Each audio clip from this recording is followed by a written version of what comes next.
अस्सलाम वालेकुम। आज का जो टॉपिक है मूव टूल और क्विक सिलेक्शन।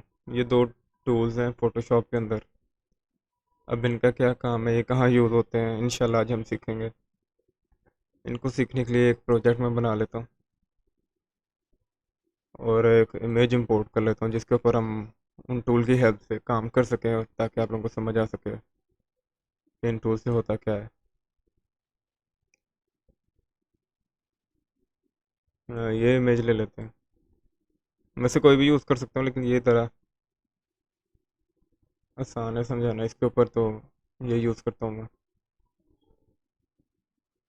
इसको एडजस्ट कर लेता हूँ इसकी साइजिंग। ठीक है। आज जो हमने पढ़ना है ना, एक मूव टूल है और एक क्विक सिलेक्शन। अब मूव टूल ये है, ये वाला, और क्विक सिलेक्शन ये वाला है। अब अगर आपने मूव टूल पे जाना है ना, तो आप ऐसे डायरेक्ट कर्सर से भी जा सकते हो, या अगर आप अपने कीबोर्ड से वी प्रेस करो ना तो वो ऑटोमेटिकली हमारा मूव मूव टूल पे शिफ्ट हो जाएगा। जैसे ये देखो, मैं वी प्रेस करता हूँ वो ऑटोमेटिकली उधर शिफ्ट हो गया। अब अगला जो टूल है ना वो है क्विक सिलेक्शन।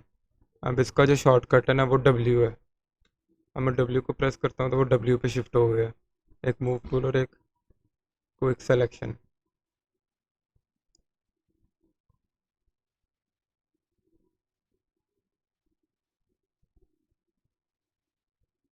अब सबसे पहले मूव टूल की बात कर लेते हैं। अब मूव टूल क्या है, नाम से पता चल रहा है कि ये चीज़ों को मूव करने के लिए इस्तेमाल होता है। जैसे एक ये लेयर है, मेरी इमेज है, इसको उठा के मैं कहीं भी रख सकता हूँ with the help of move tool. Move tool का काम ये है कि किसी चीज़ को उठा के रखना कहीं और जगह। अब आप ये छोटा सा एरो देख रहे होंगे मूव टूल के साथ। अगर हम मूव टूल के ऊपर लॉन्ग लेफ्ट प्रेस करते हैं ना, तो ये दो चीज़ें आ गई, एक मूव टूल और एक आर्टबोर्ड टूल। आर्टबोर्ड टूल को भी रहने देते हैं, मैं आपको सिर्फ मूव टूल समझा रहा हूँ। मूव टूल क्या है, बस चीज़ों को मूव करने के लिए यूज़ होता है। इसकी और अच्छे से समझ आएगी मूव टूल की जब हम क्विक सिलेक्शन के साथ इसका काम करेंगे। अच्छा, क्विक सिलेक्शन क्या है, किसी चीज़ को सेलेक्ट करना। ठीक है। अब क्विक सिलेक्शन के साथ भी ना अगर हम लॉन्ग प्रेस करें तो ये तीन चीज़ें आती हैं। सबसे पहले है ऑब्जेक्ट सिलेक्शन, फिर क्विक सिलेक्शन और मैजिक वॉन्ड टूल। अब इन तीनों में से ना सबसे ज़्यादा यूज़ जो होता है ना वो क्विक सिलेक्शन है। मैं आपको करके दिखाता हूँ। अब ऑब्जेक्ट सिलेक्शन जो है ना वो slow as compare to quick selection. अब क्विक सिलेक्शन क्या करता है, मैं लेयर सेलेक्ट करता हूँ। मैं चाहता हूँ कि ये जो मेरा सब्जेक्ट है ना, ये जो मॉडल है, इसको मैंने सेलेक्ट करना है और इसका बैकग्राउंड जो है ना मैंने रिमूव करना है। इसके पीछे कोई और बैकग्राउंड रखना है मैंने। तो सिंपली क्या करूँगा, मैं क्विक सिलेक्शन टूल सेलेक्ट करूँगा और इसके ऊपर प्रेस करके ड्रैग करूँगा अपने सब्जेक्ट के ऊपर। तो इसने ये सारा सब्जेक्ट को हाईलाइट कर दिया हुआ है। अब मैं अगर इस डुप्लीकेट कर लूँ अपनी सिलेक्शन को, ये जो सिलेक्टेड एरिया है ना, अगर मैं इसको डुप्लीकेट करूँ कंट्रोल जे से, तब क्या हुआ, ये मेरी न्यू लेयर बन गई है। अगर मैं नीचे वाली लेयर को हाइड भी कर देता हूँ ना तो मेरा वो चीज़ रहेगी। फर्ज करो मैं अगर इसको मैं डिलीट भी कर देता हूँ तो ये मेरे पास आइटम है, सब्जेक्ट है। अब मूव टूल की हेल्प से इसको मैं आपको मूव करके दिखा सकता हूँ, कहीं भी रख सकता हूँ। ठीक है ना। क्विक सिलेक्शन का ये फ़ायदा है। अब ऑब्जेक्ट सिलेक्शन आपको करके दिखा देता हूँ। अब ऑब्जेक्ट सिलेक्शन क्या करता है, अब देखो ये एरिया मैं हाईलाइट कर रहा हूँ ऑब्जेक्ट सिलेक्शन से। अब ऑब्जेक्ट सिलेक्शन क्या करेगा, जितना ज़्यादा कॉमन कलर अंदर आया ना, जैसे इस मेरे बॉक्स के अंदर ज़्यादा कॉमन कलर वाइट है, तो ये वाइट एरिया को ना सेलेक्ट कर लेगा उधर से।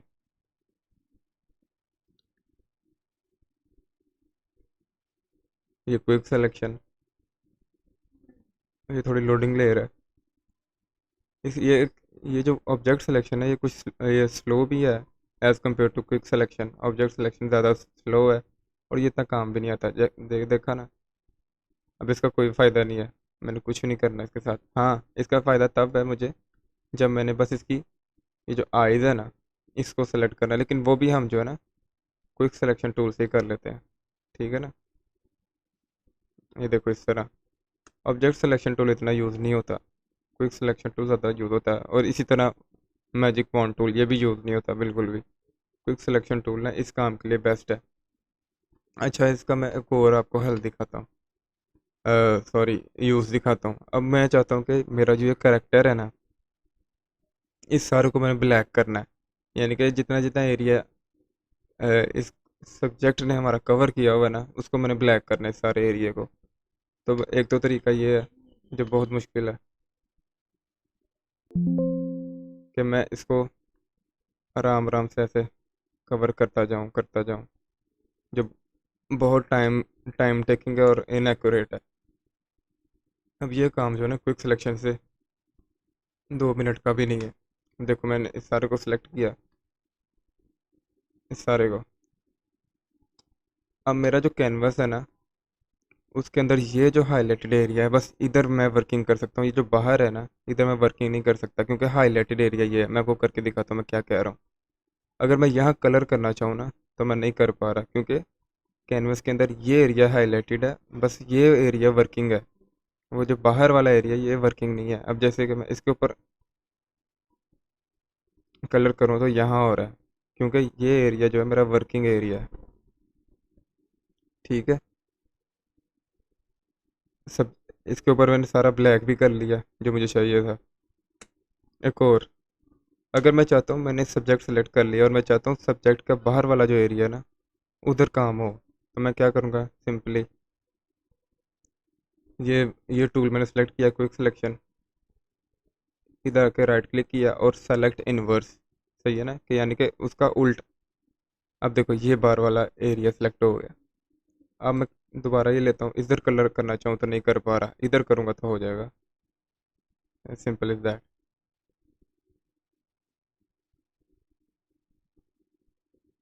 ये देखो इस तरह। ठीक है। अब ये जो टूल है ना, क्विक सिलेक्शन, इसके साथ आप बहुत कुछ कर सकते हो। जिस तरह मैंने इसका करेक्टर का बैकग्राउंड चेंज करना है या रिमूव करना, कंट्रोल जे किया, इस वाले को हाइड कर देता हूँ। अब इसका बैकग्राउंड रिमूव हो गया। अब मैं इसके पीछे कोई भी बैकग्राउंड रख सकता हूँ, जैसे कि ये मैं ब्लैक बैकग्राउंड रख रहा हूँ इसके पीछे। हाँ, इस तरह भी कर सकते हैं आप। अब मूव टूल क्या है, क्विक सिलेक्शन टूल क्या क्या करता है, बैकग्राउंड रिमूव करने के लिए, सब्जेक्ट को हाईलाइट करने के लिए, कैनवस का वर्किंग एरिया चेंज करने के लिए क्विक सिलेक्शन टूल इस्तेमाल होता है। सबसे ज़्यादा जो मेरे ख्याल से जो टूल यूज़ होता है ना, पोस्ट मेकिंग में या कुछ किसी तरह का पोस्टर बनाना, डिज़ाइन बनाना, सबसे ज़्यादा जो टूल यूज़ होता है मेरे लिहाज से क्विक सिलेक्शन है। ठीक है। आप इसको प्रैक्टिस करें, देखें ये किस तरह काम होता है, काम करता है। अब मैं कोई और इमेज लेके आपको दिखा देता हूँ, जैसे कि कोई भी ले लेते हैं, ये ले लो। हम्म, इधर मैं इंपोर्ट कर लेता हूँ, इस नीचे वाली को मैं रिमूव कर लेता हूँ। इसको कैनवस के अंदर एडजस्ट कर देता हूँ, ताकि अब इसका मैंने बैकग्राउंड चेंज करना है, तो ये भी सिंपल है। अच्छा, अगर एक तो तरीका ये है ना, मैं इसके ऊपर ड्रैग करूँ अपना सब्जेक्ट सेलेक्ट करने के लिए, एक और तरीका है, आपको ये ड्रैग नहीं करना पड़ता। आप क्या करेंगे, अपना अपनी लेयर आपने सेलेक्ट की, क्विक सिलेक्शन टूल सेलेक्ट किया, ऊपर सेलेक्ट सब्जेक्ट लिखा आ रहा है, इसको आपने प्रेस कर देना बस। ये ऑटोमेटिकली ना अपने आपके सब्जेक्ट को ना सेलेक्ट कर लेगा। देखिए इस तरह, ये इस तरह। ठीक है ना, ये बिल्कुल एक्यूरेटली ना आपके सब्जेक्ट को सिलेक्ट करेगा। आप यहाँ कंट्रोल जे करें और ये आपका बैकग्राउंड सारा रिमूव हो गया। ये बहुत सिंपल है। अब इसके पीछे आप कोई भी बैकग्राउंड रख सकते हैं, जिस तरह अगर ये बैकग्राउंड रखता हूँ मैं।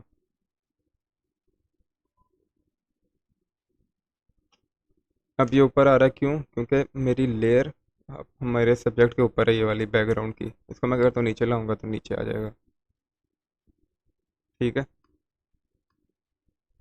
क्विक सिलेक्शन टूल की हेल्प से हमने इसका बैकग्राउंड रिमूव किया। ठीक है। हमने देखा सेलेक्ट सब्जेक्ट से हम कैसे कर सकते हैं, मूव टूल सीखा। अब मूव टूल क्या है, ये है चीज़ को पकड़ के लेयर के ऊपर लेयर को मूव करना।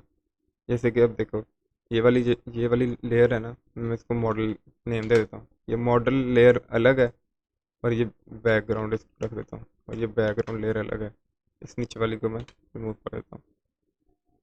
अगर मैं ये बैकग्राउंड लेयर को ऊपर ले आऊँ तो वो ऑब्वियसली ऊपर आ जाएगी। ऐसे लेयर बाय लेयर काम होता है।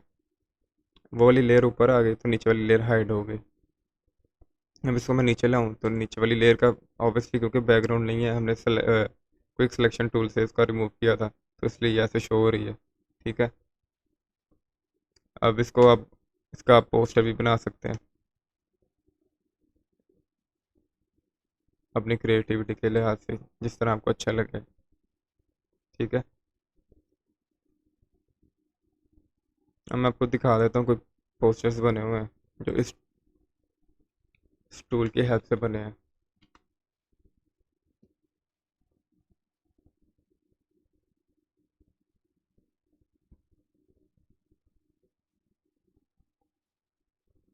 हम्म, अब ये देखो, ये पोस्टर है ना, ये जो पोस्टर है with the help of quick selection tool से बना हुआ है। क्यों? क्योंकि ये देखो, ये जो पीछे टेक्स्ट है ना, ये बिहाइंड द सब्जेक्ट है, सब्जेक्ट के पीछे है। ठीक है। इसलिए उसने इस सब्जेक्ट को का बैकग्राउंड रिमूव किया और फिर पीछे टेक्स्ट ऐड हुआ हुआ है। मैं आपको अपने बने हुए दिखा देता हूँ जो मैंने इस टूल की हेल्प से बनाए हैं। देखो, बहुत ज़्यादा है, ज़्यादातर इसी से काम होता है। ये देखो इस तरह, ये जो लड़की है ना, मॉडल, इसका मैंने बैकग्राउंड रिमूव किया और अपनी टॉप लेयर इसको रखा हुआ है, उसके पीछे ये चीज़ें आइटम्स हैं सारी। ठीक है। ये सारा काम मैंने क्विक सिलेक्शन टूल से किया हुआ है। आई थिंक आपको समझ आ गई होगी। अगर नहीं समझ आई तो आप खुद इसको यूज़ करें। अगर कोई क्वेश्चनिंग है तो मुझसे पूछें। आज के लिए इतना ठीक है। आप इस चीज़ को प्रैक्टिस करें। मूव टूल तो बहुत ईजी है। मूव टूल क्या है? बस चीज़ों को मूव करने के लिए। ठीक है। क्विक सिलेक्शन टूल के की बहुत इंपॉर्टेंस है। आप इसके साथ काम करें, आप चेक करें इसे क्या क्या हो सकता है। ठीक है। ये सेलेक्ट सब्जेक्ट क्या है? ठीक है। आज के लिए इतना ठीक है। आप इस चीज़ को प्रैक्टिस करें और अपना ख्याल रखिएगा। अल्लाह हाफिज़।